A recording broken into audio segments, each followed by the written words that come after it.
All right, what is really good, you guys? Back to the Only Points podcast. My name is Eddie Mercado, and to my left, we have a very, very special guest. Go ahead and introduce yourself. What's up, guys? My name is Edgar, aka Can You Click Here on Instagram. I run a credit repair organization, and I just recently quit my job. What about you, Credit Jacker? I'm Credit Jacker, also known as Alexis, and we came in here with the boys, Eddie and the other Eddie. We flew from LA, Vegas. They both flew from Vegas, but once we're done here, we're going back home. Yep. And yeah, we're excited to be here. Mr. Worldwide. How about you, Mr. Eddie? Oh yeah, so again, Eddie, just trying to introduce ourselves again, making sure you guys remember us. And but yeah, so super excited to be here. This is my second time in New York. This is awesome. Finally happy to be here during the winter, although it's kind of rough. Cold. It's kind of rough. It was windy today, especially for coming from San Diego. Yeah, 100%. This is wild, bro. The wind's crazy. Coming from the desert, Las But Vegas. actually, I'm gonna say I've been looking for a coat for the longest time, and it's like if there's a place to buy one, it has to be New York City. You get yourself a North Face. You get yourself a North Face. You solid in New York. So unless you're goose down. I'm not wearing the goose down, but yeah. The goose. The goose. The goose is a straight flex, man. Yeah, there we go. The goose is a straight flex, man. Especially in New York. Sheesh. All right, so no, yet as stated before, it is a very, very special occasion because we actually came out here to New York to see the Christmas tree lights, to go ahead and see like all the Christmas decorations and all that stuff. Although it has been a little chilly, we're still out doing our own thing. We did actually meet up.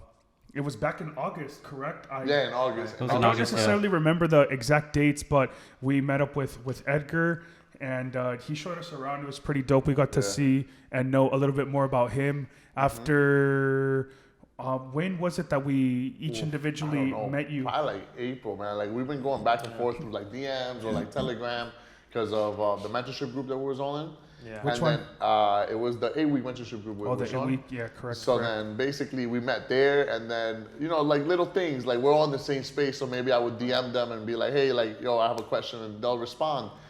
Eddie always prides himself on being like an open book. And I remember you hit me up and you was like, yo, let's hop on a Zoom call. And we literally just hopped on a Zoom call and we chopped it up. And then one day we were like, yo, we'll meet. Yeah. And then I didn't meet Jacker until we all met. He was there. So the three of us in New York, August, there and we then go. that's it. Wait, so that was like the very, very first time that you and Jacker actually... Yeah, that we met, yeah. No, spoke as well. Spoke Yeah, as well. no, I think we spoke maybe like in the... Yeah, I will have to check. In the Zooms maybe. Yeah. Maybe, for sure. So what was one of the very first things that you noticed about like us or... Oh, he has a tall as a motherfucker. not what I meant, but we always love to hear it for sure. Well, for two of us, I'm not the tall one. Kidding. No, so it's pretty dope, but I just find it so amazing that we're here for the second time, and we've been like it's been super easy to get along with each other. I believe one of the reasons why is because we're super, super like-minded individuals. Definitely come from good people. I don't think we've ever argued. Nah, not yet. None of that. Know each other twice. I don't think if we had any I don't think we've even had any disagreements or massive disagreements. I don't think so. No. So maybe today on the podcast. So it was.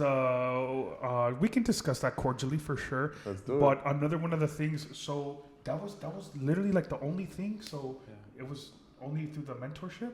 It was through the mentorship, and we just connected on that. That's correct. 8-week mentorship, and that's that's it. Everybody was on the 8-week mentorship when it first started, and then we just connected offline because we followed each other on Instagram. Mm-hmm. And once you follow each other on Instagram, you see each other's stories. Yeah. You realize you're in the same industry, you're in the same niche, and it's just like we connected. Absolutely. So again, why did you join that mentorship? Really? So I joined that mentorship one because I want. Do you know what the thing is? When you're with your own group of friends, sometimes it's not the same conversation, right? No, never. Like sometimes I would want to like talk about like certain things, and it's like, with you guys, it's like I can talk about credit repair, and it's like we basically cross pollinate with each other. Like I'll say something and be like, and then maybe you'll be like, yo, you should try it this way, and then maybe he'll be like, nah, I think a better way is to try it this way, and we just like cross pollinate with each other. So I think that's what we all like got along at one point. Correct. I think it's obviously safe to say that we're all boys, So not only are we hanging out, we're also talking about business. Yeah. We're also educating each other, which I believe is very, very important. You know, and it's not necessarily about killing two birds with one stone or anything like that.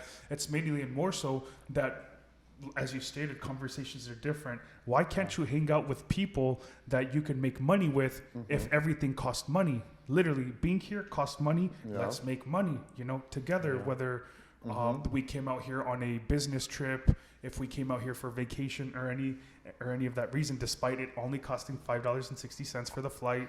Yeah, and remember that. If you know, you know. if you If know, you know. Correct.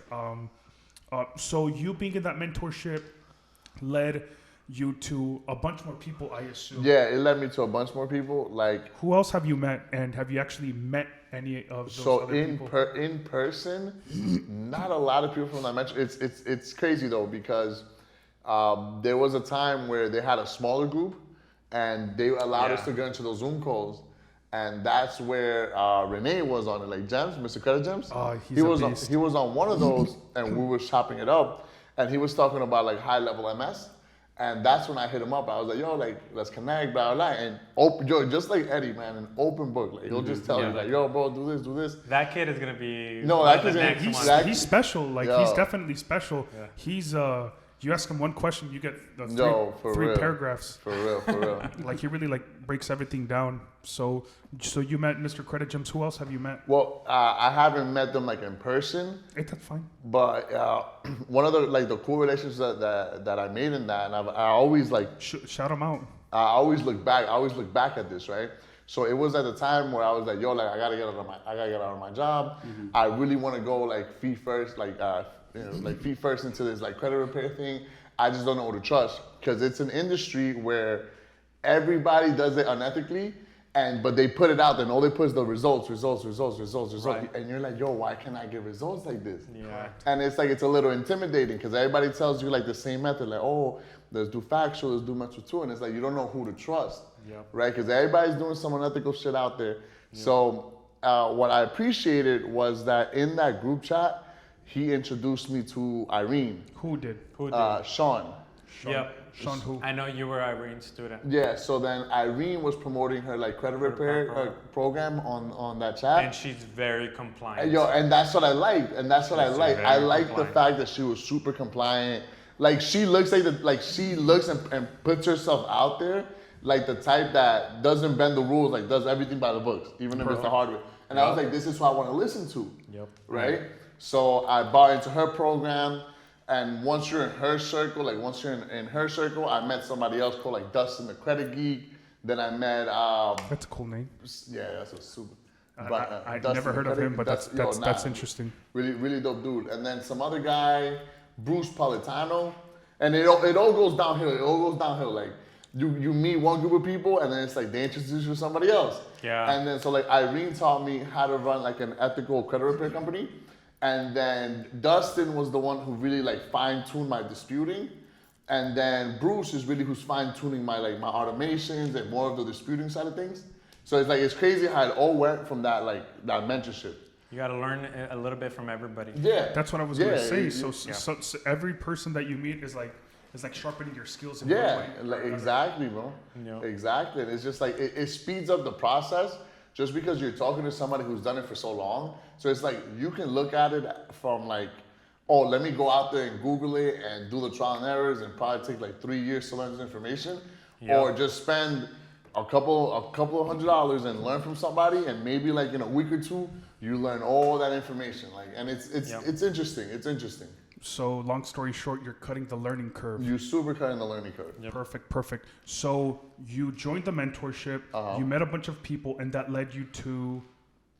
So actually opening up my LLC, I started Newly Finance, and then I processed my first client. I'll never forget. I never told this I story. remember your post. Yeah. I remember your post. And it's you were crazy. so excited, Yo, bro. Yeah, yo, it's it was exciting, crazy. bro. It's crazy. It But is. I will put this on the podcast. First time I ever told this story. Here we go. First time I ever Exclusive. told That's what this is Exclusive. about. And I'm gonna tell you right now, man, like this is, I look back at it and I'm like, yo, this is some real like hustle dope. shit, bro. But I had to make it. Irene's course It was $800 basically. Fuck, free. It was free basically. Right? Irene's Damn. course was $800.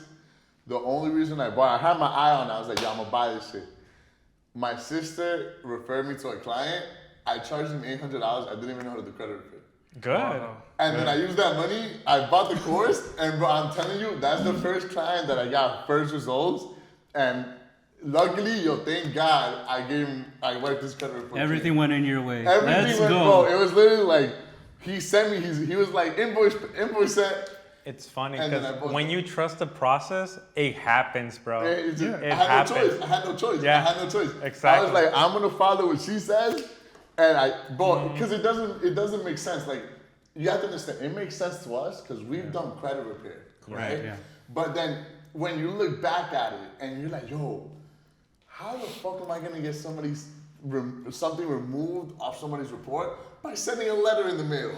It's like it sounds absurd. Something from a different world. Yeah, and then you're like, nah, this can't be it. I must be missing something.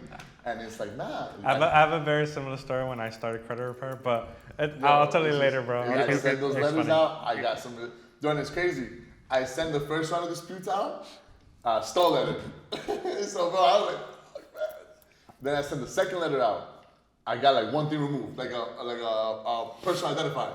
I got an address removed. I was like, the second I got that address removed, I was like, somebody's reading these letters.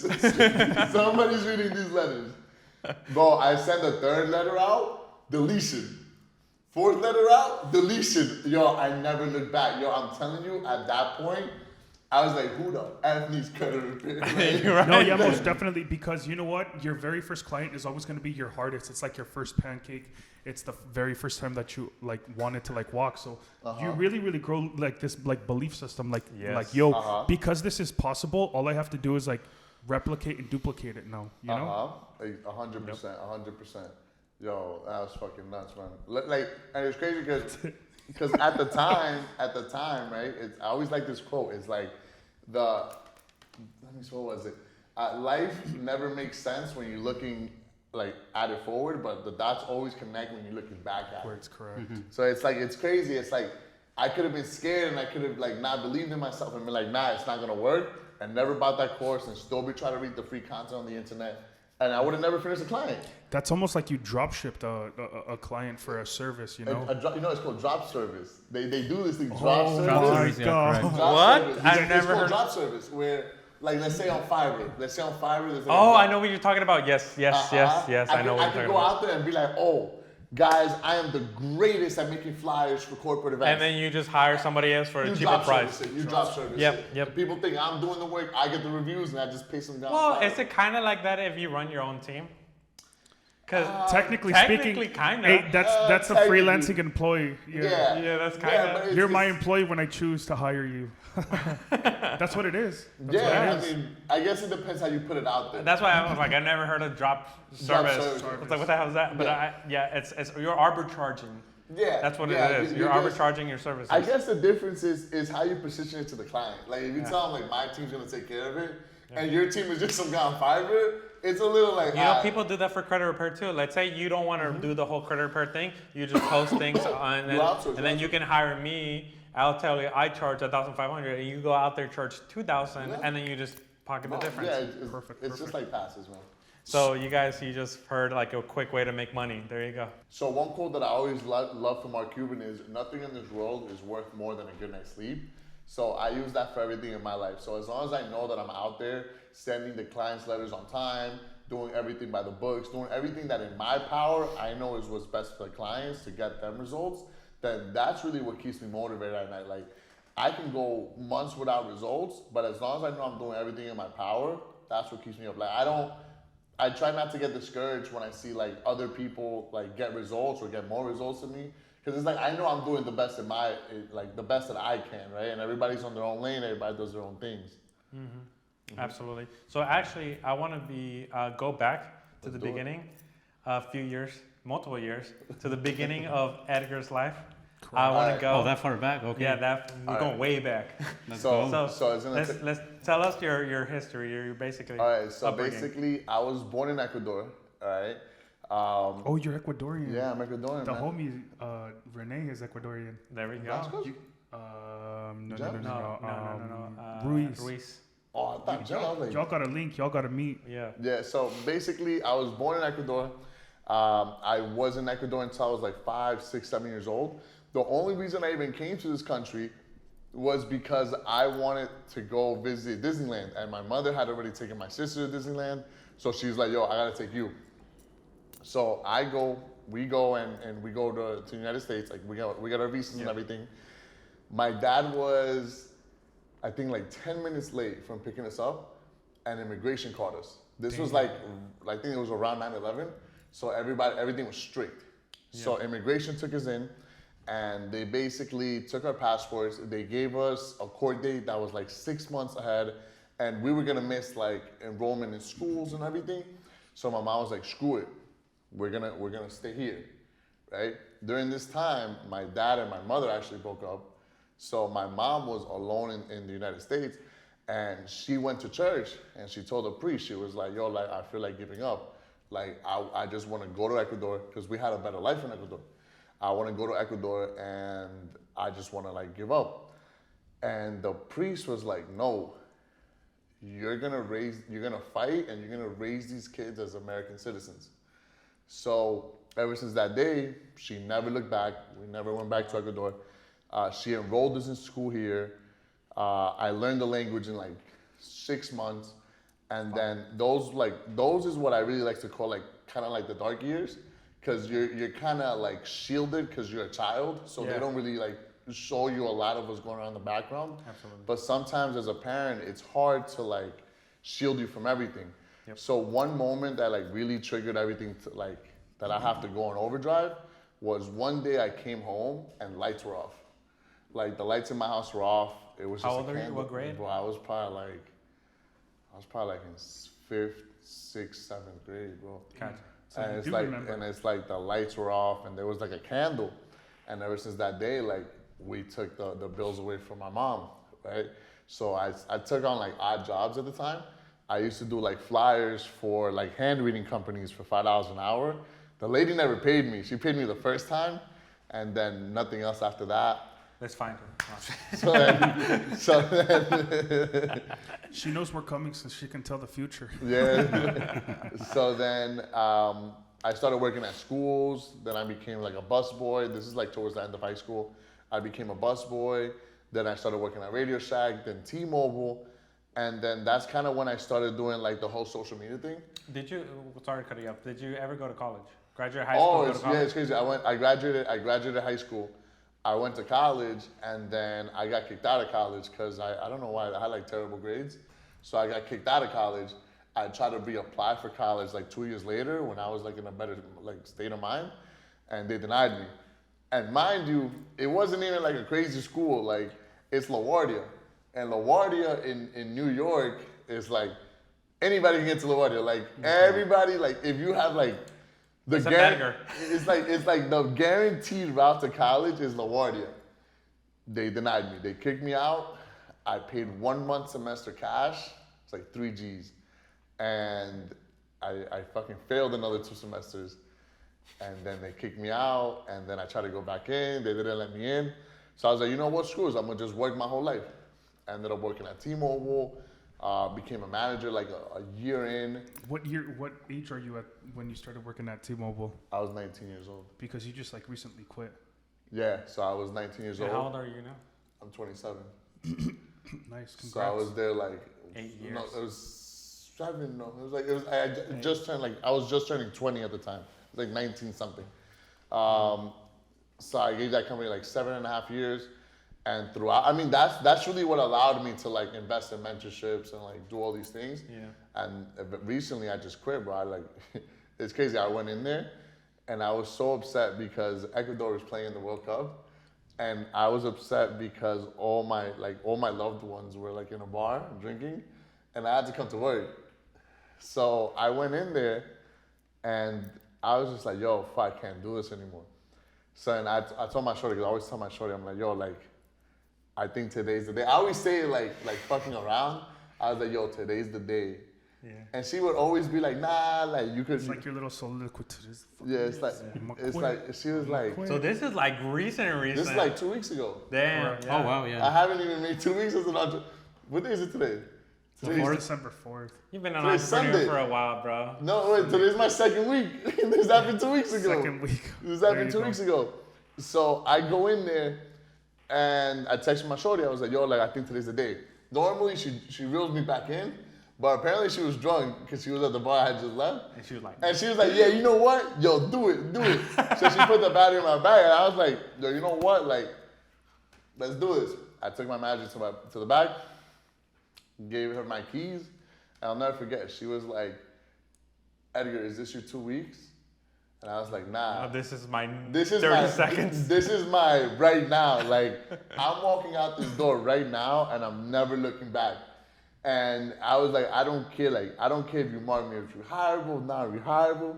I don't. They care. don't. Where are they gonna mark you at that? Bro, so Oh, in T-Mobile. so in T-Mobile, they technically marked me as job abandonment because I walked out. I didn't finish my shift, and they wanted me to write an email. And I was like, yo, I don't want to hear about you. Like I'm done. Yeah. So technically, like they coded me as job abandonment, so it puts me in non-rehireable. So it's like subconsciously, I kind of wanted that because it's like I'm not There's gonna go no back. looking back. There's no looking back. There's no looking And back, for bro. the last 8 years, this is all I've done, and it's like I can't go back. My store with Domino's, I did this for 6 years. I couldn't do it anymore. Mentally, I was just like, I've done everything there is to do in this place. I can't do it anymore. I can't do it another day. Out. It just, yeah. Bro, that's how it is, man. You're so draining sometimes, man. So draining. I'm not gonna say I have a similar story, but I do remember. I can relate is what I can say. So for me, I remember I used to be a very hard worker, believe it or not. And it may seem like I don't do a lot. I'm just good at what I do. But of course, somebody that's good at what they do, they're not gonna show their struggles. You know, despite the fact that everybody does have struggles. You know what I mean? Absolutely. So, just I just think it was very, very brave what you did. You know, you quit because, again, I can relate where when I was younger, I used to, of course, miss out on parties. Keep in mind, I was 21, 22. Like I tell the young ones, you're nobody from the age 18 to 23. Make sure you begin building your credit as soon as possible. Keep your head down, work. And then once you're 23 and you have a solid 720, 730, 740, 750, correct?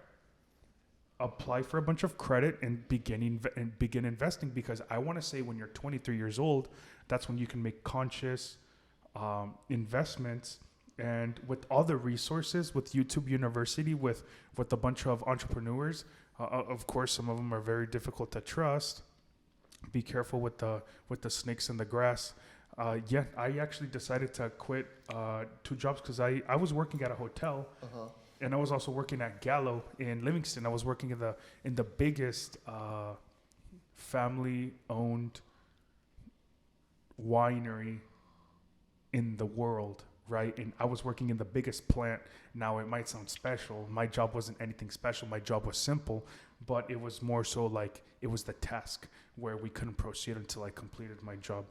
But I said, you know what? This credit stuff is really beginning to pique my interest. Working isn't something that I have planned. Once I started learning about credit, once I started learning about travel hacking, which is really why I got into it, because of all like my hotel experience, I said, whether this does or doesn't work out for me, I'm going to quit so horribly to the point where I'm not going to be let back.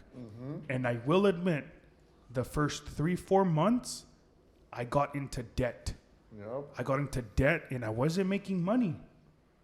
I did not mess up my credit, fortunately, because I was intelligent enough to know that the credit cards that I got were at 0% interest, and I was making minimum payments. Again, for the first 3-4 months, I got myself in debt. That 5th month, I started making money. Once I started making money, I was like, you know what? This is it. Like, I know I made money. I just have to do what I did multiple times to make even more money. So if I got a credit repair client to make me $1,000, if I want to make $3,000, I need to get 1,000 credit repair clients. If I want to make $10,000 a month, I need to get 5 $2,000 credit repair clients, correct? Right. Or I need to get $2,500 credit repair clients, whether it be inquiry removals or anything like that. I know I started making money.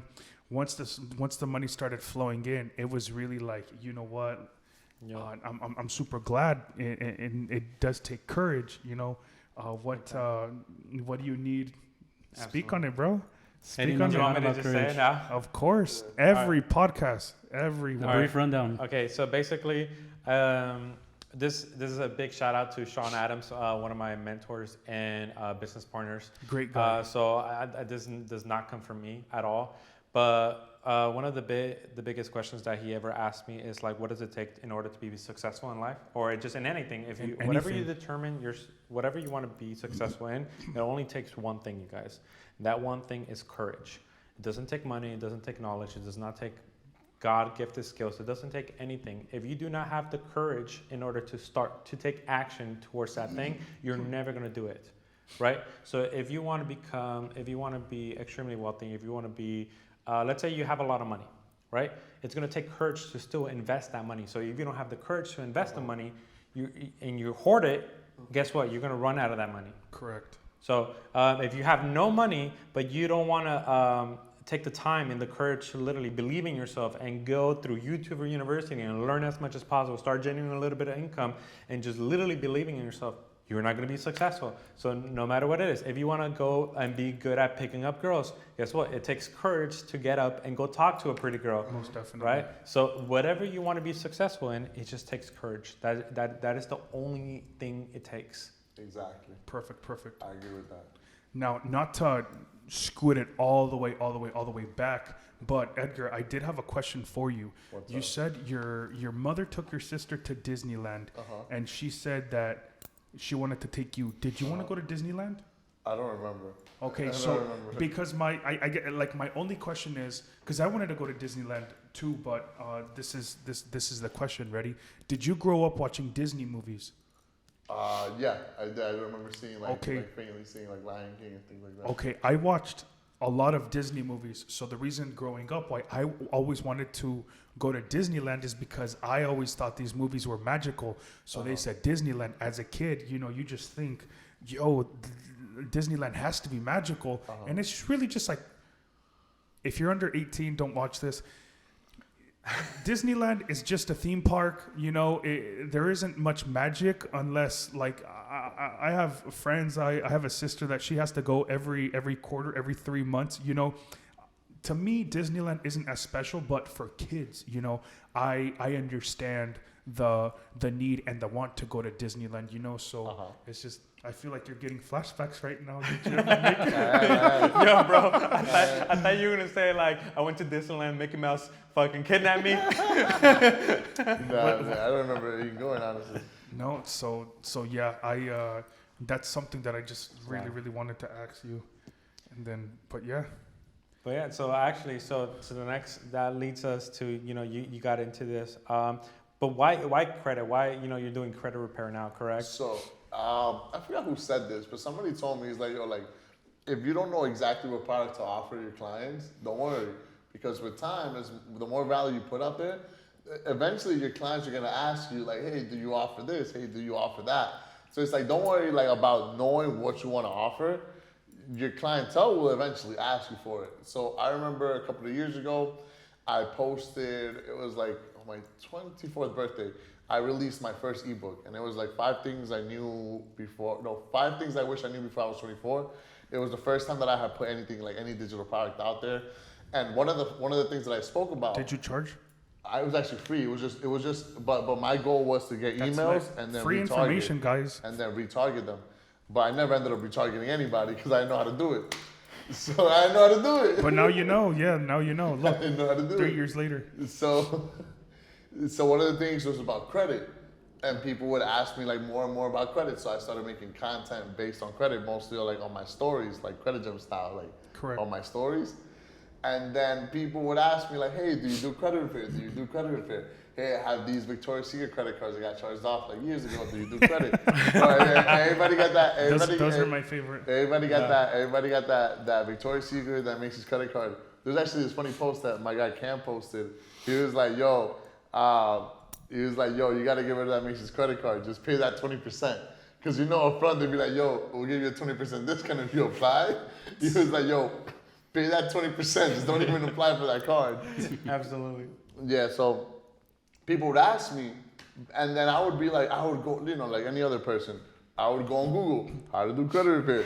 And it's intimidating. When you go on Google, the credit repair sounds intimidating. And eventually people just kept asking. A lot of fucking like contradicting information Yeah. too, like crazy, It's just crazy. So I'm telling you, from point A, so at first I worked with as a middleman, where it's I would refer somebody as an affiliate. Bro, he wouldn't even contact my clients. I would be like, yo, I got a lead for you. I'll put it into the portal. It was it was a CRC portal. Would never contact them. Never. That was actually making you look bad. It was making me look bad. So after 3-4 clients, I stopped referring people. So then time passed, and then I became an affiliate for Sean's Credit Box. the credit box. So it was Which my one? guy, one Which of my Sean? Credit in a Box. Sean Sharma. Sharma. It was on a credit box. For sure. And then my boy was the one who actually had the box, and I was funneling clients to him. We were getting results, so I was like, it's lit. But my thing is, for some reason, at the time, I wanted to have more control. It sucks just being a middleman, because at any point they can just pull the rug under you. Absolutely. And it's great. Now I don't have anything. Absolutely. Now I don't have anything. It's a great way to start generating income right away, but then you gotta learn how to access control. Correct. Yeah. So do you think with the more control that you wanted more responsibility because when somebody contacts you and goes through you for credit repair, they're not going to the company for answers. Uh-huh. No. They're not going to the company for questions. They're going to you for questions. Exactly. And if you don't know what's going on in the back end, you can't answer those questions, Exactly. So you wanted more control to own more responsibility? So I wanted more control, because for me, I think it's because I worked in T-Mobile for so long, and they're big on the customer experience. Absolutely. So for me, I wanted to replicate that, right? So It's a good business model to copy. I'm telling you, our old CEO, his mantra was, listen to your customers, listen to your employees, and shut the fuck up. That's it. That's all you gotta do. So I took that into the credit repair space, because I realized a lot of people they don't stay in touch with their clients. They'll take the money, and then it's yeah, you're getting results on the back end, but the customer hasn't heard from you in 5, 6, 7, 8 months. Damn. So for me, I was I want to be able to talk to my clients and be this is where you are in the process, and this is what's going on right now, and this is why certain things are happening. This is why you're getting stall letters. You should be expecting stall letters. And it's just I wanted to have just that level of control in my business, to be able to be okay, maybe this is the approach that we take, or maybe we adapt to this. And it's just I've always my biggest fear was always I don't want to build something and have somebody pull a rug right under me. Absolutely. And it's now what? Absolutely. You need to have a solid foundation. Yeah, that's what I like. I like being able to know that's currently, nobody can take it away from me. It's I control the disputing process. I control the customer service process. Eventually, I am gonna hand that off to people, right? To focus more on the marketing and things like that. You're going to hand a part of the company, and to who? No, so what I'm planning right now is right now I'm planning to outsource the disputing process To who? to somebody who has 11 years of experience in the business. So his name's Bruce something. You don't have to say names. All right, Don't give out the sauce. All right, for the name. Hey, you can very well hire your own virtual assistant team, Yeah. No, so Yeah. my thing is, and here's where me and Eddie might not agree, right? My thing is, I don't like. I know I can hire the VAs, right? Correct. But the disputing and when it comes to giving out like the IDs and the social and all that, and to outsource that to like a VA in the Philippines, like I wouldn't feel comfortable with that. Absolutely. Right? I wouldn't feel comfortable with that, just because I always have this thing, right? And I think it comes from the fact that in Ecuador, everything's like money. Like people get bribed off. So it's like my thing is like, let's say I build it to like 1,000, 2,000 clients, and then like somebody pays the VA like, yo, I'll give you 100,000. Give me all these companies like IDs and socials. I'll be like, damn, he'll probably take it. Unless you're paying him mad money. Unless you're paying him mad money. But so I could be wrong. So I could be wrong. You're just one employee that's paying somebody on a weekly, bi-weekly, monthly, or per client basis versus getting a fat chunk of change. Of course, it's not gonna hurt for them to quit on you if they get bribed. That's what you're stating, right? So my thing is like, what if they get bribed and then that person has all like my customer socials and IDs and proof of addresses? Yeah. I've always. I think at the end of the day, I mean, like you could say that about anything. Yes. Any employee here, especially here in the U.S. In There's the people US, that suffer here in the U.S. too. That doesn't mean like so. Like you trying to build a company on top of. Yeah, of course. Could it happen? Yes, of course. But that's why there's laws and to be able to protect you. I know for a fact. So the way that I built my team, I chose my very first employee for credit repair. And I stuck to that person specifically. Angie, shout out to Angie.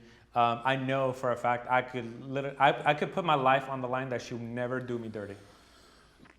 That's the level of trust that you have to have. Yeah, I really have. I have you know a huge I mean? trust on Angie. She really helps me out, and she goes up and beyond for my company, and that's why she's now my director. So since she was my very first employee, and she's been working for me for a while, I literally go ahead and then got assistants for her. Wow. So now she has two employees. So she's and a floater. she's the director of credit repair, and they respond directly to her. And they have then I have an executive assistant myself. His name is Russell. Shout out to Russell. And he controls all my credit programs, every program. He's exactly just my executive assistant. He manages my schedule. He manages all my companies, and basically he also, that's another supervisor there as well. Okay. So I don't know if you're going to want to answer this on the podcast. Absolutely. So my thing is, you and you, like, you guys are on a different level, like in this entrepreneurship journey. How do you guys structure your teams? Like, how do you structure your team? I know you said you have like the director of credit repair. She has two assistants. Like, from top to bottom, how do you structure your team? I will send you a website later. Okay. But you want to structure your company in different departments. So I have a board of directors. Okay. I have an executive team. I have a treasury department, a sales department, marketing department. I have all these different departments, and then this guy is so crazy. I mean, like, it's not as fancy as it sounds, but Well, yeah. So it's normal to you. yeah, It's normal It to is you, normal but to you. it's not It normal is to completely me. different and and foreign to everyone So else. yeah, so this is our day-to-day life. So, you, yeah, so, right. so you want to be able to do that, and one of my biggest things that I pride myself in is the well, like you said, Eddie, I have a lot of patience. Is that really relationship with your employees? I'm very good at training people, and it's one of my pride and joys about training. That's what I truly enjoy doing. And this is why I spent 3 months in the Philippines, because I wanted to show, not only train them in person, but I wanted to show, like, yo, what other American has come to your office in the middle of nowhere to literally spend time and be able. They saw me work 20-hour days. They saw me work like day after day, like sometimes no sleep, and they really respected me. Now there's some key, like the people that stayed. Remember, I told you those 3 months I hired and fired so many people. Some of the people that just didn't show up the second day, right? Because it's something they've never done before, right? And so now those people that stayed, and they're like the people that I have, pretty much almost every single one that I have right there, they're rock stars. I know they're fucking pillars, and they're only gonna get better. 100%. So that's why I'm saying, like, it's yes, it's scary, and you want to prevent as much as possible. So much so that I actually register myself as an employee in the Philippines. So I actually have a taxpayer ID now, ITI number there, and I'm gonna be opening my own bank account. I'm gonna be opening my own business there and set up running the business through there, set up NDAs, and also that way, if case anything were to happen, I can legally sue anyone and press charges against anyone. You see, that's next level shit. That's crazy, right? Do I feel like though I really need that? No, I don't. To be honest with you, the main reason is to be able to build credit there too, because I want to learn the credit system everywhere, right? So, but like, would I implement that just to be, safeguarded? Absolutely, Yeah. I would. Like, you gotta get to that level. Yeah, but no, just a second, because we're not gonna. We gotta address something with Eddie. He did stay out there for 3 months, and he did work for 20+ hour days. You weren't out there just working. You also took out your employees out, and you treated them correct. Correct. This has to get put out there because. Well, I wasn't making them work 20 hours. No, I was the one working 20 most hours. definitely, because one thing, I actually went out there with Eddie to the Philippines. It was just me and him. We only got one-way tickets. I took off. I went to Malaysia after. It could have been a week. I was probably out there for 6-7 days, right? I just went out there to meet my one employee who ended up quitting. The 1 week after I got back. Yeah, that is a cool story that I will share a little bit later. But the thing with me is, Eddie was working 20-hour days. I'm sure you had them work their shifts, and they were able to go home or able to rest. Yeah. You were also treating them. You were taking them to like nice restaurants. Yeah, I was taking them out all the time. I was there. So it might sound harsh for saying we work 20-hour days. Yeah, it's pretty harsh, but we do harsh things to live an easy life. Mm-hmm. That's what we do. Mm-hmm. So, but yeah, super excellent. To be honest with you, super shout out to two people though. Me, first, I know. from my employees. So Russell, if you're watching this, super shout out to him. He's my executive assistant. He was the only person that did work the 20 hours with me. He was the only person that was like. Right before COVID, he had another job. He was working in Manila, and because of COVID, we were in Manila. The company was like, he didn't get fired. He got like laid off. It was weird. I don't know. We can't work right now. And literally, while I was over there, towards the end of the trip, he was like, "Hey, just letting you know that my job that I used to work in before COVID happened, and technically I'm not fired. Just reach out and said like they're ready back for production and work." And he told me, but I told him no. I just want to let you know and be honest. I believe in this company so much that I want to work for you. What job was he doing before? I think he was working. Russell is probably going to correct me later, but I think he was working as some sort of engineer with engines for. He has pictures. He was showing me pictures of him working in engines for aircrafts for the military. Talking like Boeing or Airbus? No, like probably for the military, I think. That literally sounds like he went to school for this. Cause I don't think you can get on-the-job training for this. I don't think so. Yeah, so I think he went for school for this. To have that sort of belief system on someone that was there for a short period of time. Yeah. You weren't there for a year. You were there for 2.5 months by the time that happened. 2.5 months I mean, that's insane. So that's massive. And then the other person, before I forget, is Hans. No, she didn't work every single day like that, but she did put like almost a week of like 18 hours, 16 hours. She was there since day one, since I got there. But Hans and Nicole are my first employees I've ever gotten. I like the view. And here's the thing. There's a moment in time where I literally had no work for them.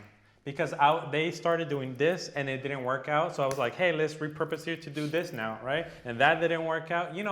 First starting out, they're my very first VAs, my very first employees. Mm-hmm. And there was a time where, this is, again, why do they stick to me? Because I stick to them. Uh-huh. Because even though like they didn't work out in this position, that model didn't work, I kept moving it. There was a time where I literally had no work for like Nicole. And I kept paying Nicole even though like at least some salary just to keep her. I was like, hey, I just really don't have that much work for you. I don't have anything, but she's still employed to this day, and I was still paying her somewhat, even though she didn't do anything. Fire. Because it's not her fault you gotta take care of your people. That I'm figuring this shit out. Yeah. And I hired her, and so like this is why they stick with me. So this is why I'm telling you, like if somebody were to bribe them, I doubt it. Yeah. So you I doubt overcame your roadblocks, you know? Yeah. That's awesome. And really quick, give us an idea of how many employees you think you roughly have. I know we figured that one out. Well, yeah. No, we know, but it changes every single day. So 2 days ago, I knew for a fact I had 17 employees. Okay. However, I literally got another message that we got another one is going to be working part-time and full-time on one day on the weekend. Oh, so you hired. Yeah, and then New hire. and then 2 new. You hired during two this new- trip. Yeah, 2 new trainees came in, so they're gonna be doing training. Let's see if they last. Yeah, so we're in New York, and people think that we just come out here to mess around. We're also working, answering phone calls, and replying back to like emails. So Eddie, interesting. I need to get you in trouble again because why is this the first time that I'm barely finding out that you got an ITIN out there in the Philippines, bro? I want to do the same. I do everything, bro. I'm doing a million things at once. That's awesome. Like, you guys don't understand. Like I got big, like massive exactly. aspiration. I Like really look well, up that to you, too. G. But like I'm not afraid to try new things. Yeah. Like all the things that you tell me, and I try to immediately do it. Now I can't handle everything, obviously, and No, this of was course why I not. put a lot of things in the back burner. That's why my to-do list looks insanely long. Perfect. But Oh yeah. it is what it is. You obviously try to accomplish as much as you can on your to-do list, and if you can't, it just like simply rolls over, and you earn the sleep. So Wait, quick. For everybody watching this and listening to my life and listening to like, wow, that sounds extremely stressful and that's a lot of problems and extra. And actually, the reason why it meant so Russell listening to this, it meant to me when he said that. It meant a lot to me when he said that because at that point we were having big problems in the company. I'm not gonna lie. The reason why is because we have too many clients. Way too many clients. The sales team sent me too many clients, which is it's a good and bad problem to have. Correct. Right? But so I was having a really heart-to-heart talk with another employee. Unfortunately, we had to get rid of him because he was just not performing where he needed to be. But I basically told him, look, at the end of the day, I'm so happy to have my problems. This entire company can come crashing to the ground in the next few weeks.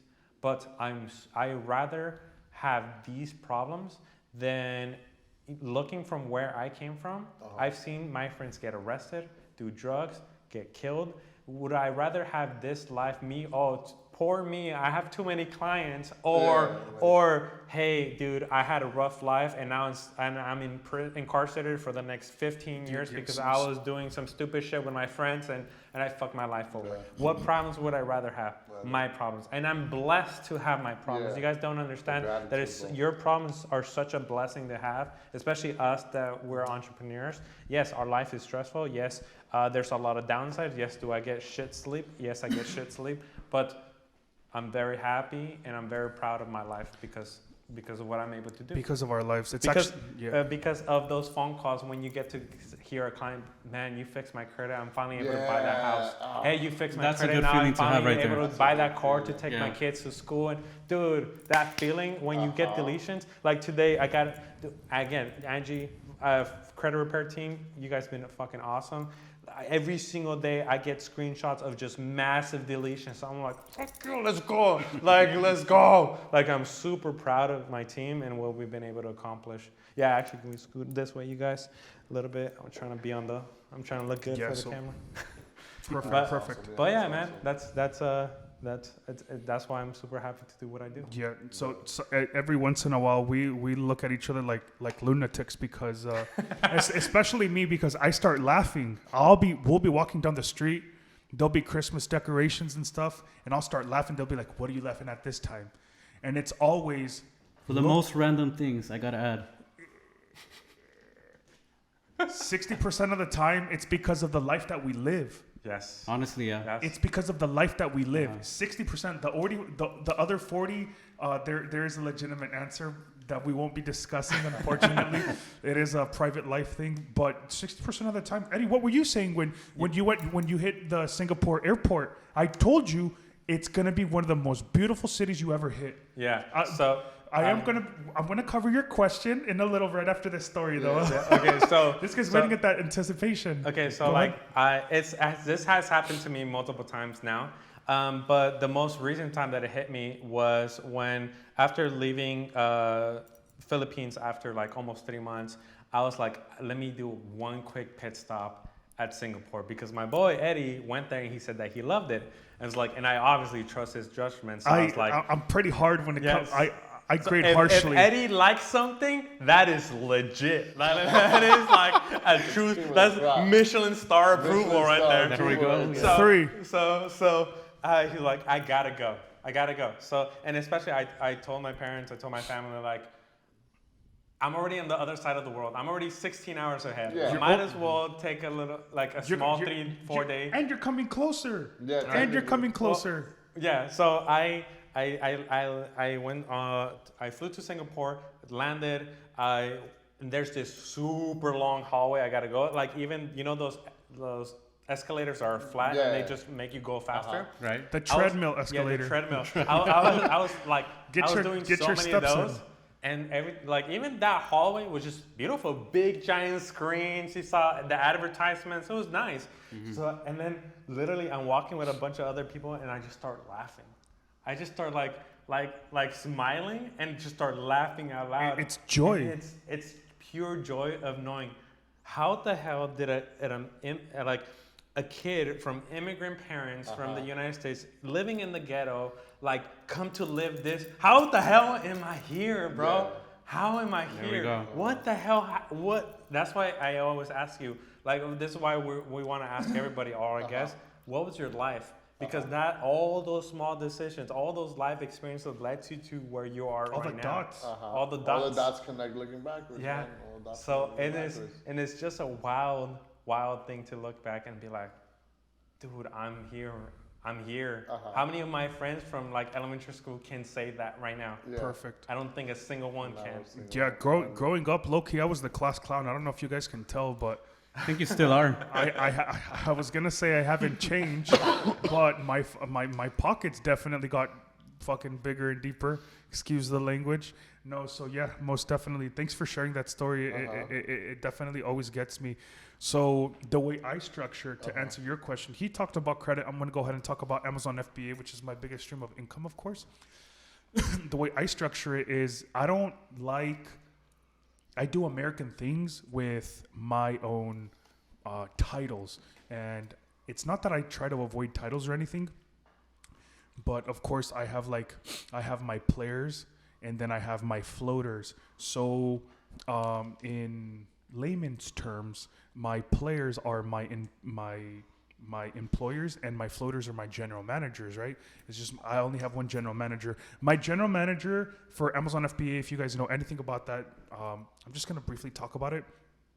You have to look for wholesale suppliers, open up wholesale accounts, which sometimes, yes, you do qualify for, and unfortunately, sometimes you don't qualify to open an account with them.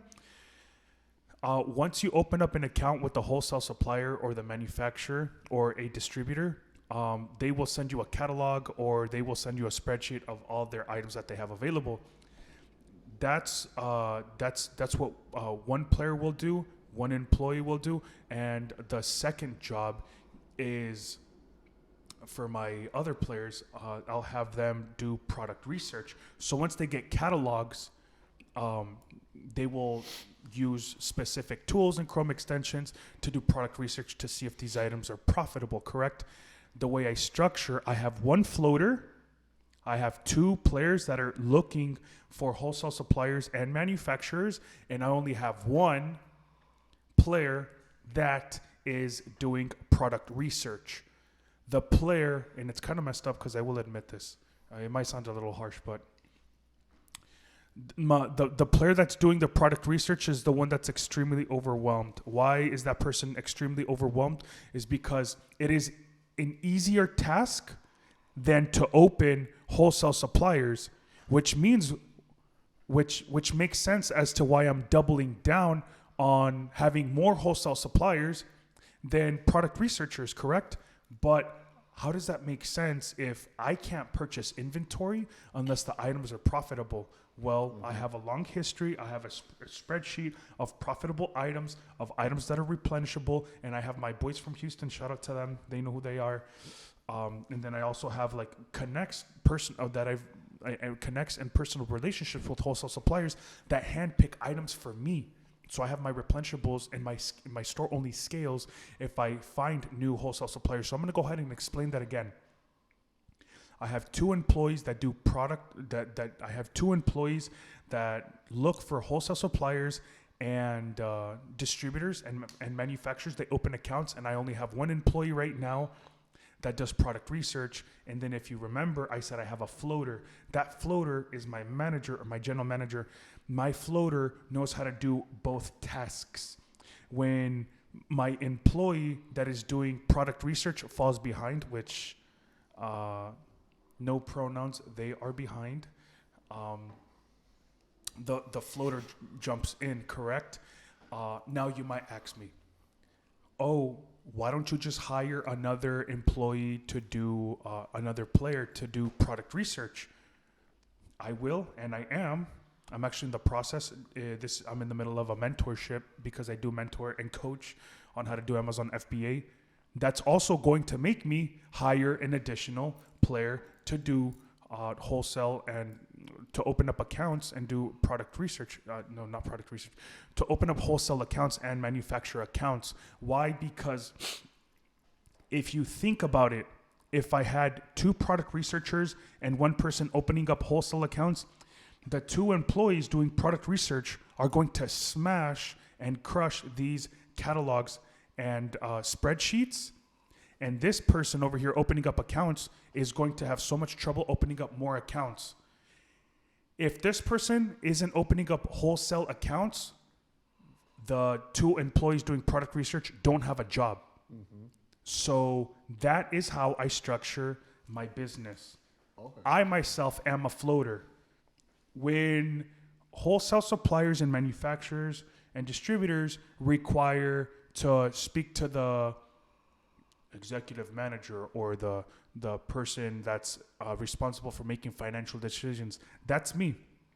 By the end of the day, they write me up a neatly report, and then they'll literally tell me, this supplier has this number, it's this email, and the message is, please get a contact of us. We need to make sure that you are who you say you are. That's my job the very next morning. So that's, I hope that answers your question. Definitely. That's how I I try to do American things without American titles. Very successful business model, I would say, mainly and more so. You guys have been seeing my results in the last few months, right? Yeah, you've been killing it. I 7x my sales. So, and I'm a very, very systematic person. I like to be able to give instructions to the point where I can literally write things down, not because I want to. Mainly and more so because I can go back and be like, oh, what step are you stuck on? What, or if the system is no longer working, I have to refine the system, correct? And make it work. Yeah. Eddie, you had troubles. You're making it work. I have to do the same. Now, do I think that this is the best system that I have at the moment? Absolutely, because it's working for me. When will I know when the system has stopped working? I will know when my numbers become stagnant or when my numbers begin to decline. Mm-hmm. What will I do if my numbers begin to decline or they become stagnant? I will hire more employees. If that doesn't help or answer or repair the problem, then I have to refine the system. I have to figure out something else, because it's really just repetition, So that's how I structure my business. I have more people, I have more players opening up accounts than I have employees. Then I have more players doing product research, which again I'm going to be doing some more hiring, and that's just to scale more. It's December 4th. Definitely got a massive jump to next year, and next year is definitely going to be a 7-figure. It's going to be my first 7-figure year. Let's go. It's going to be my 7-figure year. So let's fucking go.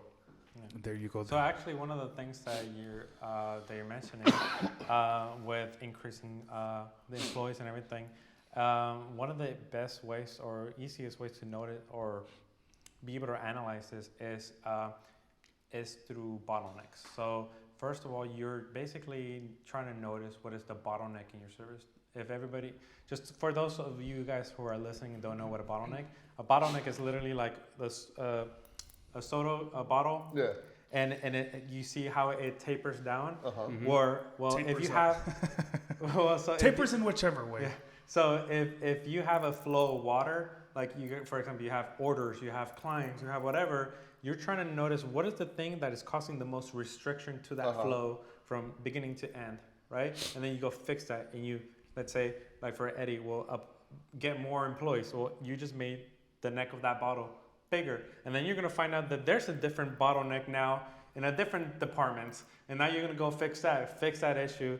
More flow keeps going, more flow until you hit your next plateau, your next bottleneck, and you just keep adding, you just keep fixing that issue again and again and again. And you do plateau, like you do plateau. I don't think there's a system that's really bulletproof out there. And the thing is, it's not a bad problem to have. It's actually a good problem. No, it is, because I mean, imagine I 7x'd my sales. Like I'm doing well after 7x'ing my previous months. Of course, it won't be a problem if I don't spend 7 times more than I did last month, because that's essentially making the same amount of money as I did last time, but with 7 times the fun. No, which of course you definitely have to become responsible. I know it.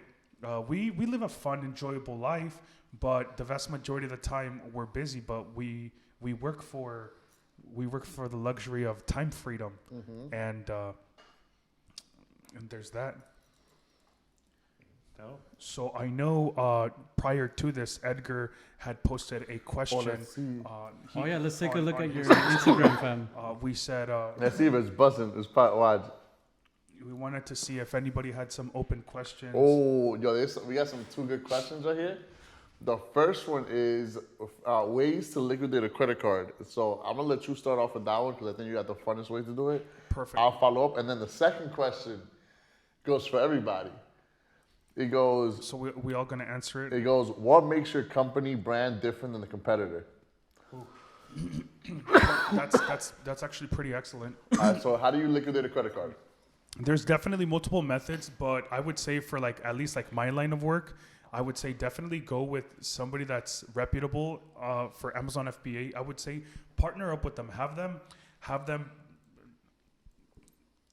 You try to do everything by the paper, by the books. Partner up with somebody. Just say, hey, you know what? I'm willing to purchase inventory for you. Once it sells, if you can please pay me out, that'd be lovely. Whether you choose to give me some profit or not, that's totally fine. And if not, well, I just want what I want, correct? And that's literally at 0%. That's literally at 0%.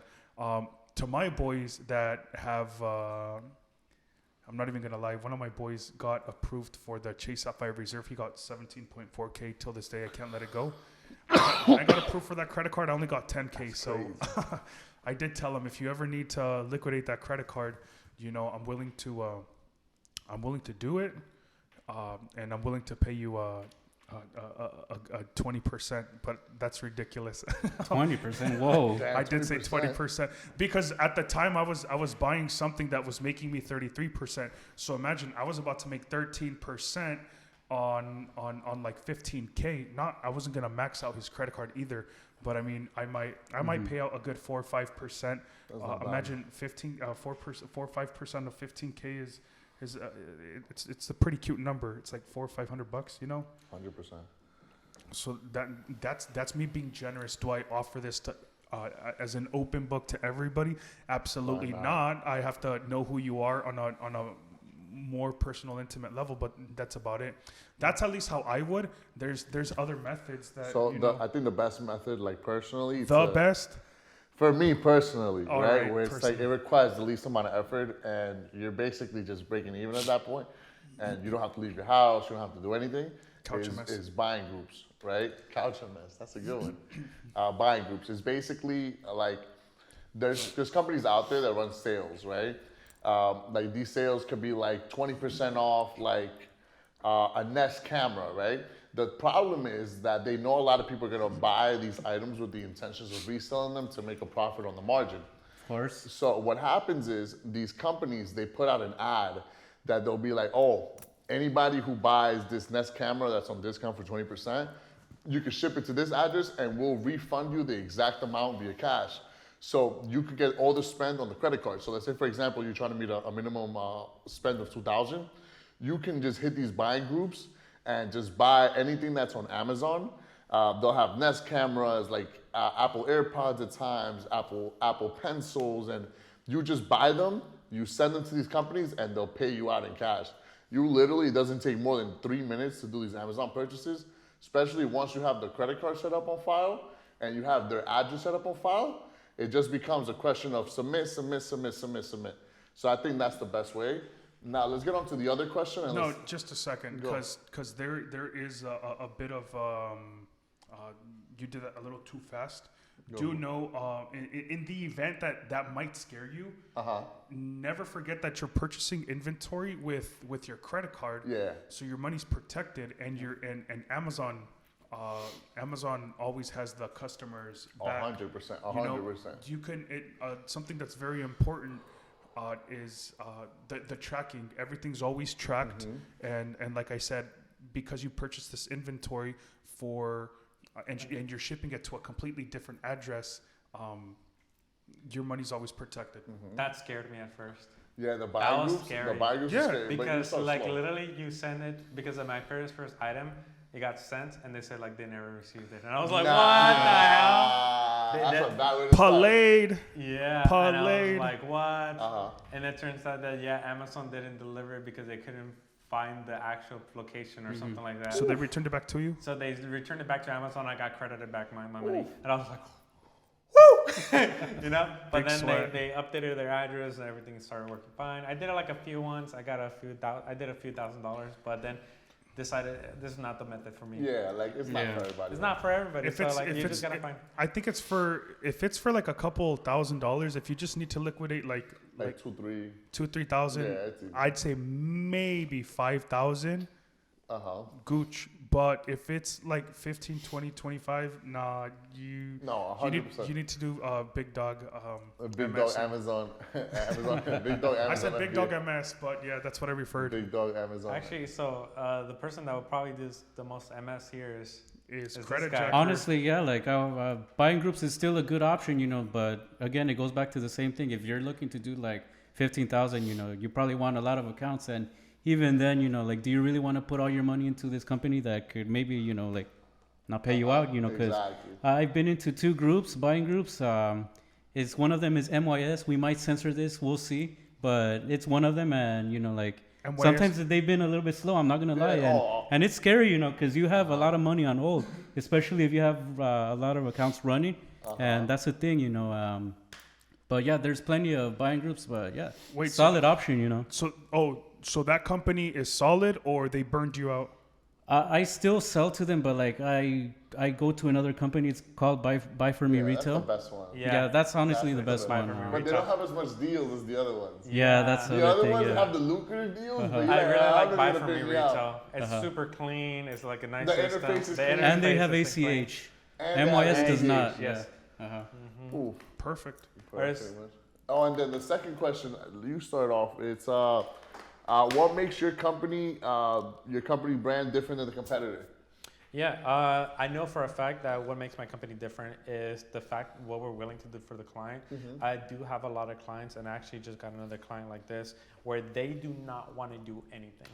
They're so high profile that they basically are like, hey, I just want you and your team to do literally everything. And if that's extremely difficult when you're literally saying like, hey, we need to open bank accounts. We need a credit card for recurring payments. Like for example, for you guys, if you guys know anything about business credit or anything like that, you have to have a domain, a website, a professional email.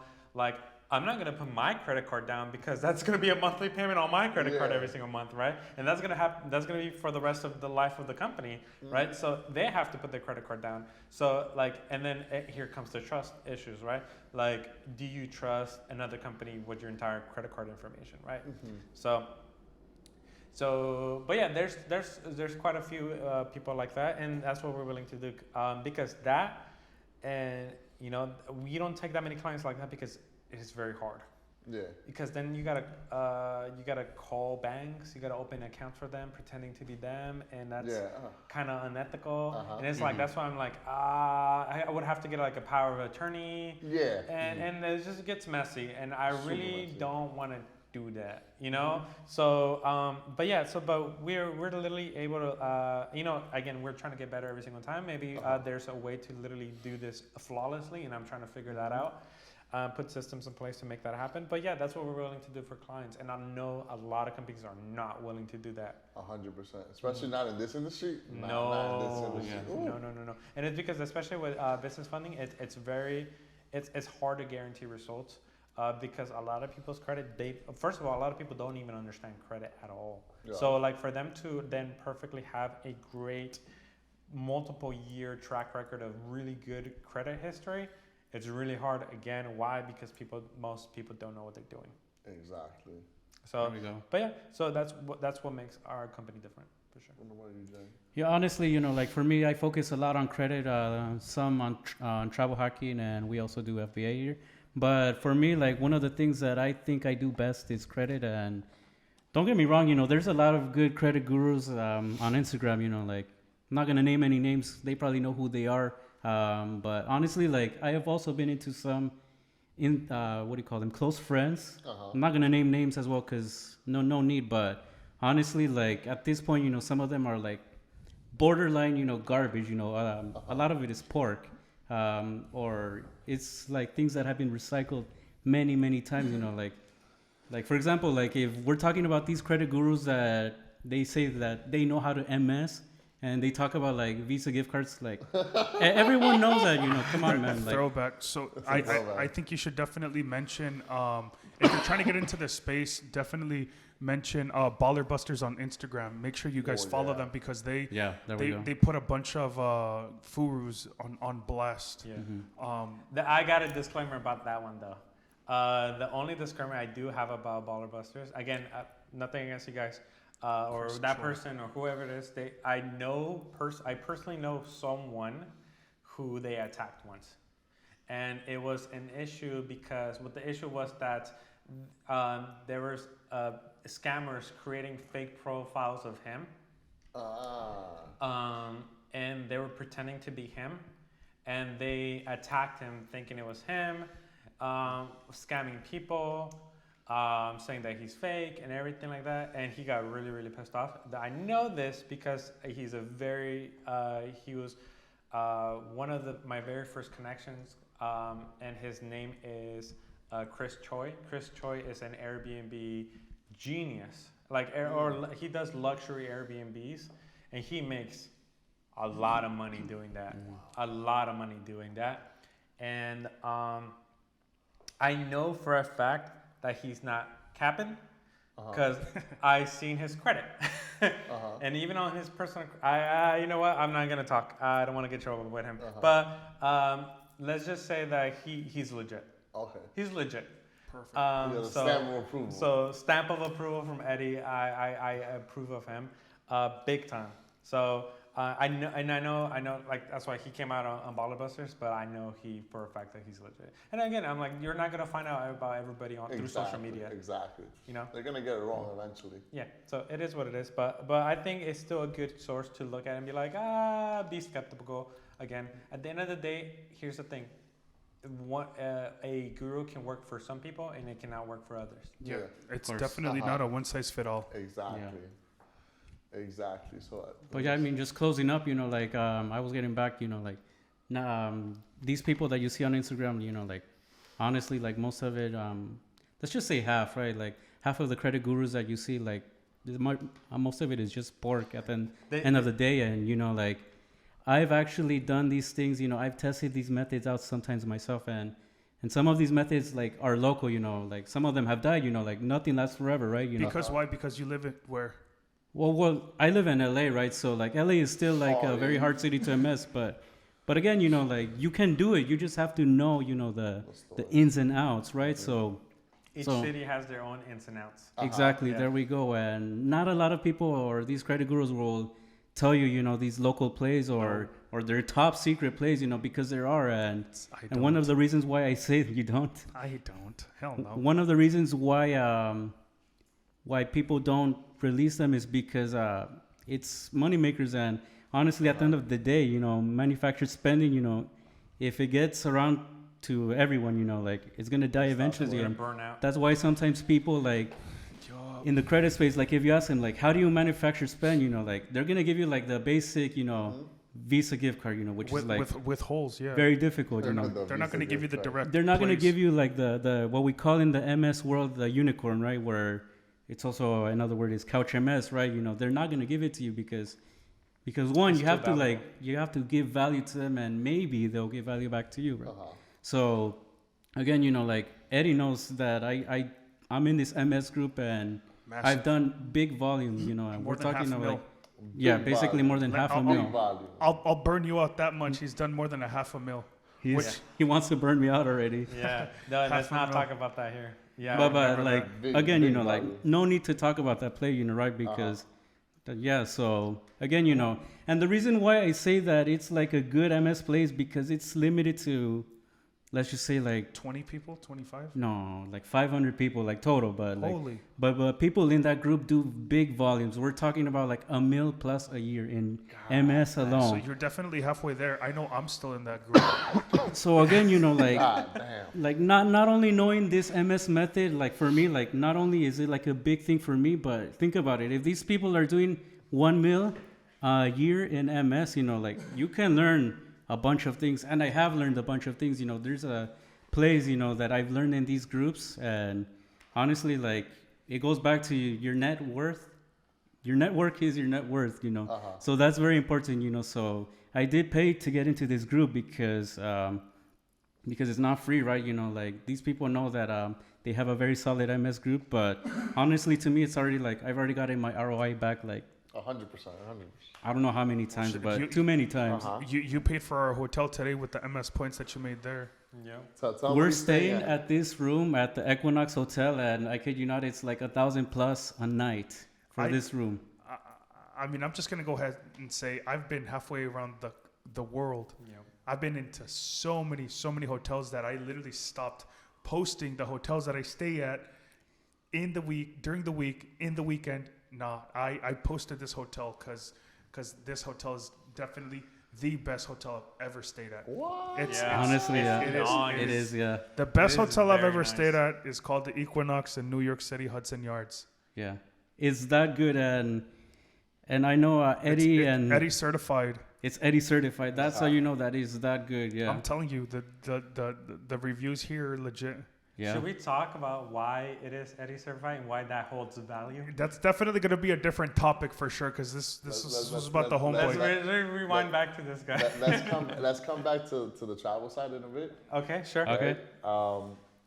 But yeah, like in a bit, I want to know what everybody's favorite hotel is, and what's their favorite travel hacking story. After you answer After- the question yeah. that you Oh, yeah. asked, my guy, come on. Yo, But- Your What, turn so next. what makes what- your company different? So like I That's so- the question. So like I said a little bit earlier in this podcast, I worked at T-Mobile for close to 8 years, right? Mm-hmm. And when I started working in the company, it was the third largest cell phone company, right?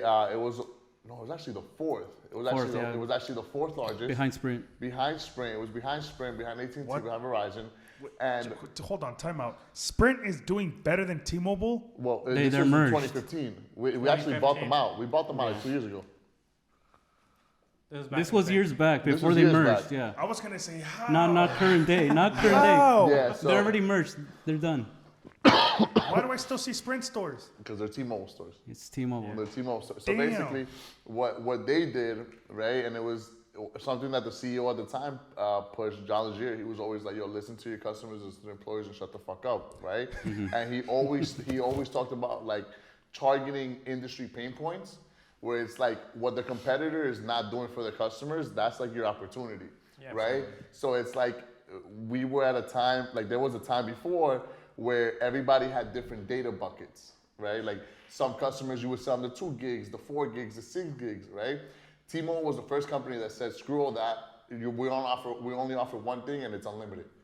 Then there was other companies that their bills were all over the place. If you look at a T-Mobile bill, it's the simplest bill. It is. It's clean. It's clean, right? If you call T-Mobile customer service, you always, like, one of the pain points in the other companies is that if they hang up on you, you'll never get that same person again. In T-Mobile, there's a group of 25 people who it's like, no matter when you call, you will always speak to those same 25 people.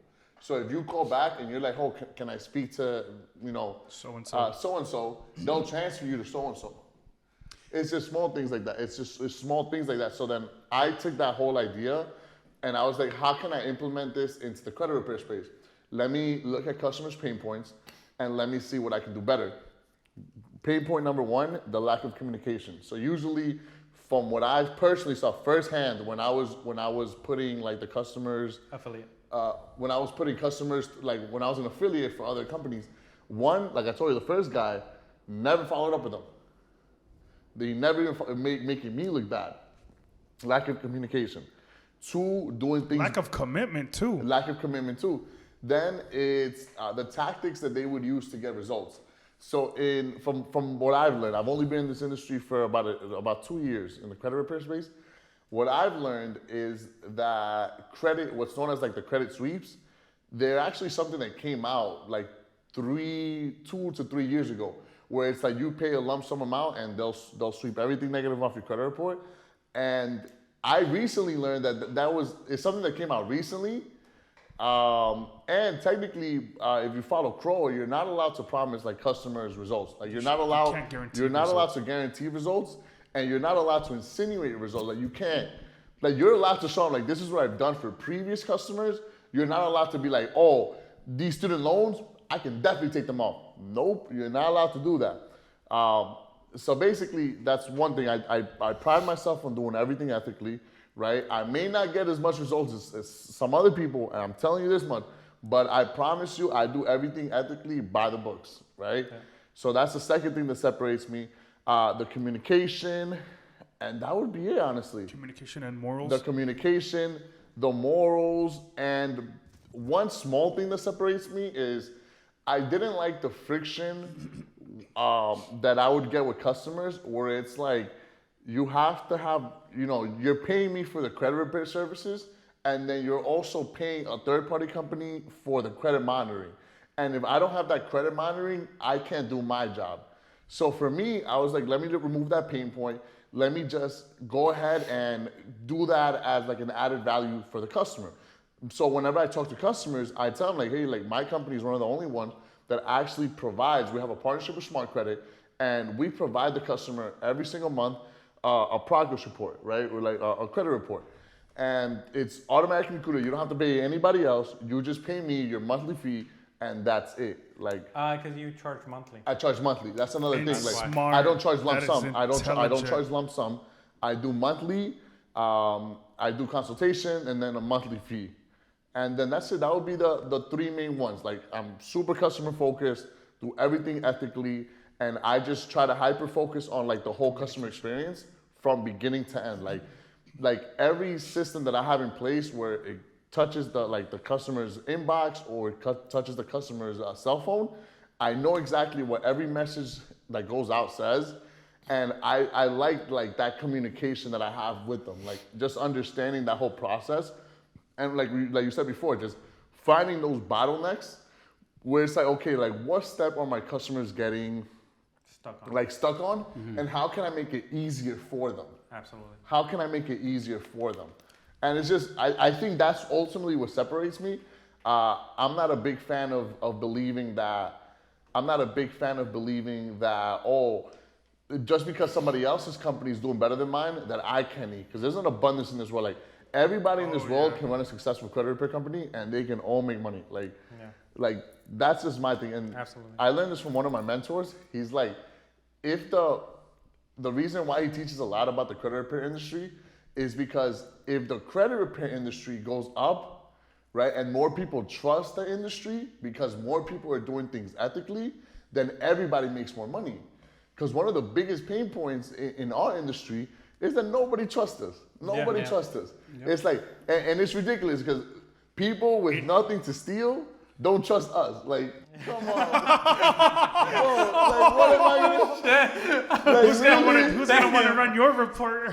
like, why? Like, I'm not gonna use somebody's like report with 14 collections on it to apply for a credit card. I'm gonna fight tooth and nail using relationships to get $500. You might get that $300 Victoria's Secret gift card. Nah, the Credit One card with the 95 with the 95 annual fee. Like, come It's on. like, hey, bro, I got you a secured credit card, $200 of my money. Yeah. It's like, I'm not gonna steal. Like,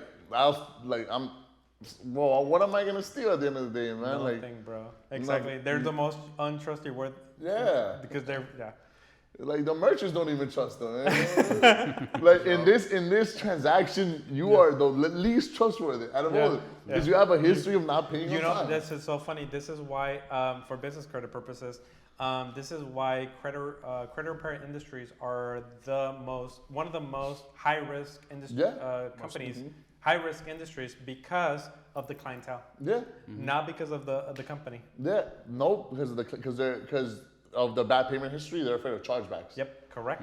Because the bank does not want to deal with that. They don't want the merchant nor the bank wants to deal with chargebacks. It's such a big pain. It costs a lot of money for them, so they don't want to deal with it. And actually, I want to ask you one quick question before you head to you on that, because one of the things that you hit a very important point to run a very, very successful company. So besides courage, You hit a nerve. Let me ask you that. Let me ask you this: what are the 3 things that make a company extremely successful? 3 things that make, from my perspective, that make a company very successful. 1, how you treat and how you connect with the customer. Okay, so how would you manifest that in like a word or something? Like, I would say customer experience. Customer experience. The second one would be, I don't know the exact word, but I guess the foundation of the company. Right, like if a company, so like we could go back to Twitter, for example. Like if a company has like the foundation is messed up, no matter how much you try to build on top of it, you're just not gonna get far away from it. Sometimes you have to destroy the whole deck of cards at the bottom and rebuild from scratch. So it's like when you're building it from scratch, you want to put the right like mindset into this company, so everybody has that same mindset when it comes to you. Like for me, I always talk about the customer experience. So it's like when I'm building the company and it has 100 employees, I want everybody to like, the first thing they think about is customer experience. It's not something that I have to teach them 20 months down the line. It's like, this is the foundation. Like this is our foundation. Gotcha. So I guess the word would be fundamentals. Okay, fundamentals. Your customer experience, fundamentals. And the third one is just the ability to pivot, being able to pivot. Right? Flexibility. Like flexibility. It's like, especially in our space, when like a new article comes out that gives us insight on how the bureaus work, we have to be able to pivot quickly. Yeah. Like I was just talking to you about earlier, like that article that came out where Experian literally looks at these letters and they try to identify they look at the letter and they try to identify if it comes from a credit repair company or not. I find that so dumb. It's dumb. The reason why I find that so dumb because there is schools. Since I went to school many years ago for college, so what they would do is they will have a plagiarism software that will scan the essay that you wrote and compare to see if you didn't do your right citations or if you literally just copy paste the shit from the internet. So they will go through the entire internet, however big that is, and literally see if you plagiarize anything, right? And there's certain they literally they highlight certain sections like this is literally word for word on this page on this side of the internet, dude. Credit bureaus can have that too. Like they can literally be like, oh, this is clearly a template from online, or this is clearly a template that I've seen many Is that times true? before. There's such thing? It is true, yeah. Yeah. No, so that's what I'm saying. Like, I don't think it would be really dumb that a person would do it. But I guess if that's how they do it, then that's how they do it. But even at that, like, there's nothing illegal from like a customer perspective from using a template. Exactly. So it's like there's no reason why because technically, if I was a client that didn't know anything about credit repair and so happened to look at their credit report for the first time and be like, oh shit, look at all these wrong things. looks like I need credit repair. Let me Google how to do credit Yeah. repair, and then they you'll will see the literally go templates. see the You'll templates. You see the templates. Like, so that's what I'm saying. Like, again, this is why the credit bureaus frustrate me. But going back to the question I asked you, Three things. the three things that make a company successful. I feel like a lot of people have very like good general direction, but I feel like with these three I'm going to show you are really going to be able to dive deep into your company, and you're able to start setting, like you said, fundamentals. Okay, so here's the three things. The first thing is ethics. Like you said, you wouldn't do certain things because of your moral conscience. So you as the CEO, you need to establish certain moral ethics into your company. Be like, these are things that I do not agree with, and we're never, ever, ever going to cross this line. Yeah. For example, how are we ever going to fuck a customer over for a little bit of profit? Like, are we willing to do illegal things to get results for the customer, right? So what are your ethics? And you got to draw the line, right? So your first thing that you want to establish is the ethics of the company, right? What are you willing to do? What are you not willing to do? Take notes, guys. This is for every company. Every company. So the second thing is technical skills. No matter how much you care about your customers, if you cannot produce, you're not going to survive, unfortunately. Right? It is what it is. So it kind of comes with the whole pivot thing, like you were mentioning. Like you see something that is not working, you got to pivot, right? And you just got to find what are you going to be able to produce within your own boundaries of ethics, right? So technical skills is very important. So this is why always having mentors, always having coaches, always getting better and better every single time is very important. And then the third thing is admin. What do I mean by admin? Is basically how you run your entire organization. You manage your team, you put systems in place, your administration basically. I think a subcategory is communication in there. Right? Communication, right? Like again, subcategory of admin. That covers a lot. But yeah, administration is basically how you're managing your company, you're running it, you're delegating tasks, you're putting things, holding accountability, communicating with the clients, et cetera, et cetera. So if you have this, and then the other thing that I would remember, we were talking about how I structure the company. One of the other things that I would highly, highly recommend you to do if you have not done so already is actually having a mission statement for the company and having the purpose, the how it originated, like all these things. Like I know like a lot of companies like McDonald's, Domino's, all these, they go back on the mission, they go back on the history, and they talk about it with such great pride. And for a lot of clients and a lot of other people, they're like, oh, this is bullshit, this is boring. Like, why are we learning about this? Because it's very important. The reason why, like even if you asked me, why wouldn't my employees would not go fuck me over, is because I've drilled the mission statement on them. They exactly know what our mission is.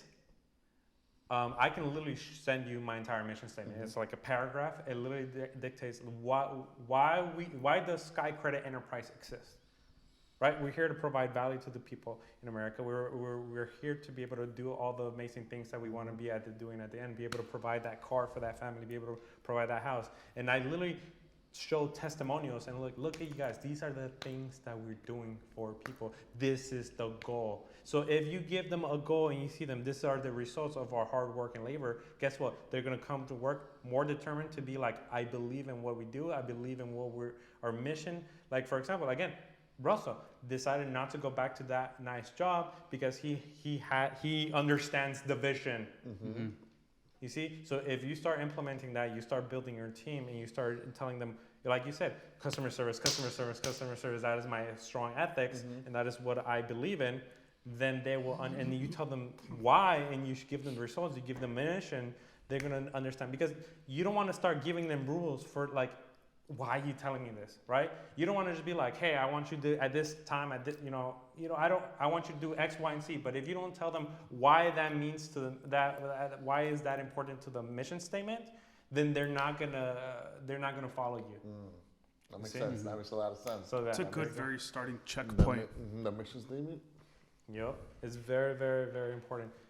You got to know why you're starting this company. It has to provide value to the world. 100%. Perfect. There we go. All right, to close it out, what makes me different is obviously like my ethics, how educated and knowledgeable I am about what I do. So I do offer mentorship and coaching for Amazon FBA. I'm different because I actually am still an active seller. I don't cut corners when it comes to teaching or mentoring. I do have a Telegram group. I do 2 Zoom calls on a weekly basis, and then I have a third one over the weekend. The third call on the weekend is open book. This goes to any and all of my current and previous students as well. I wouldn't necessarily call them students either. So I'm going to have to think of something else, just not students. I don't know. I'm going to have to come up with something on my own, but that's definitely something I would say. I teach them strategies on, and I literally give them the blueprint that literally helped me 7x my sales in the course of a month and a half. So that's definitely what makes me unique as a business owner. So it's definitely my knowledge, my expertise. I don't cut corners. I mean, morals, God forbid I ever skip a step, I'm very, very hard on systems. And it's really not that difficult to get a hold of me. It's not. Like, if I respond very, very fast. I always say on a weekly basis, I believe it's on Sunday, Apple, if you have an iPhone, I don't know about Androids, excuse that one there. On Apple always sends you on a weekly basis, I believe Sundays, again, they send you like a statistic of how many hours you spend on your phone. I always hit like high 8, sometimes 10 hours on average per day. I live off of my phone.